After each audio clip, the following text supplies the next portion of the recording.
So it said in the Sandarbhas that the scriptures are eternal.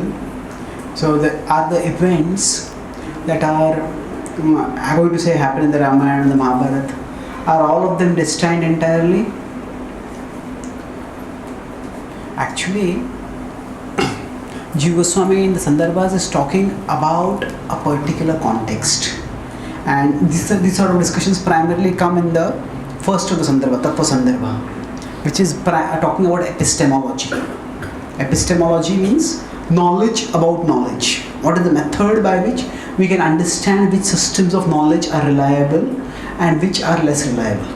So he's talking essentially about the eternality of scripture, to talk about the necessity of scripture as the most authoritative way of acquiring knowledge.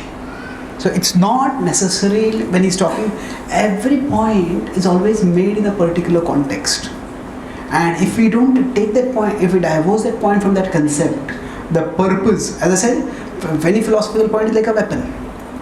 And that weapon can be used for a particular purpose, or it can be misunderstood and misused for another purpose. So somebody can say that, oh, the soul is some person may say, take the knowledge of the soul. That soul is eternal, and they may use it to rationalize it to kill people. Anyway, I kill them, they are not going to die. They are soul, they are eternal. But no, that is not the point of the knowledge of the soul.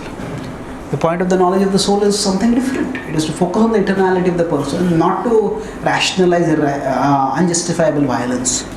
So like that, when we talk about scripture and its eternality, we have to understand that scripture is Shabda. There is scripture which manifests as sound. There is scripture that manifests as text. There is Grantha. There is Shabda and there is Grantha. And these two are not the same. So for example, when we say Vyasadeva wrote the scriptures 5,000 years ago, that means scripture which is eternally existing as Shabda manifests as Grantha. So for example, we have Krishna speaking the Bhagavatam to Brahmaji at the start of the universe. That is spoken in a condensed form. It's very short. So that is basically as Shabda. It's not as Grantha. So when we think of scripture, we tend to think of it only in terms of Grantha. But it's not in terms of Grantha. It's in terms of Shabda also. That's why when we have, say, we have at the start of the universe, from Brahmaji, we have the demons stealing the Vedas. So it's not just the Shabda, the Grantha that is stolen, it's the Shabda that is stolen. They try to control the Shabda. So anyway, the point which I am making here is that we shouldn't have this idea that scripture is only limited to a particular narrative. There is Krishna's will and Krishna's pastime which are manifested, and Krishna himself is unlimited. So because Krishna is unlimited, so he can act in different ways, and the Shabda that is the root of Grantha, that Shabda will manifest accordingly.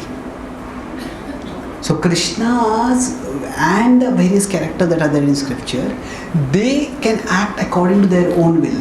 They are according to their own Krishna's will. Krishna and the various characters in his pastimes will act, and the way they act, that will be manifested in the scripture when it is manifested at that particular time. So rather than thinking of scripture as containing only one narrative, we should understand that scripture is like it's like a network of narratives existing in a subtle form as Shabda. And depending on which particular narrative is called for at a particular time, that will be recorded in the Grantha when it comes. That's why we have difference, and sometimes the same pastime is described differently in the Mahabharata and the Bhagavatam. The reason for that is the Mahabharata has a particular focus of the narrative, and the Leela that has happened at a particular time in the universal history is described in the Mahabharata. The Bhagavatam has a different narrative focus, and that's why the Leela that had happened at another Yuga or another Kalpa, another time in the cosmic span, that is described at that time. So it is not that Krishna and everyone else has to act according to only, it's not that Krishna, they all have to act according to script and nobody can deviate from the script. It is not that, it is not like that.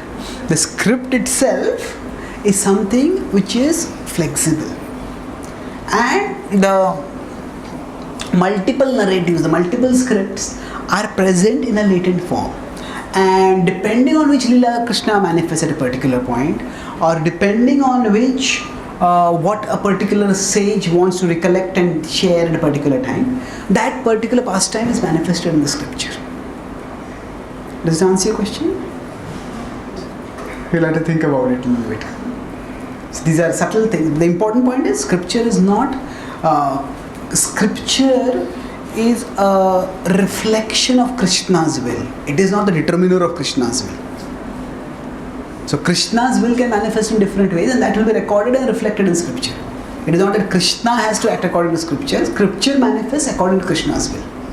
And because Krishna's will can act in various ways, so that is manifested in a settled form through the Shabda form of scripture, and that becomes manifested in the Grantha form of scripture, depending on how the sages recollect and describe at particular times.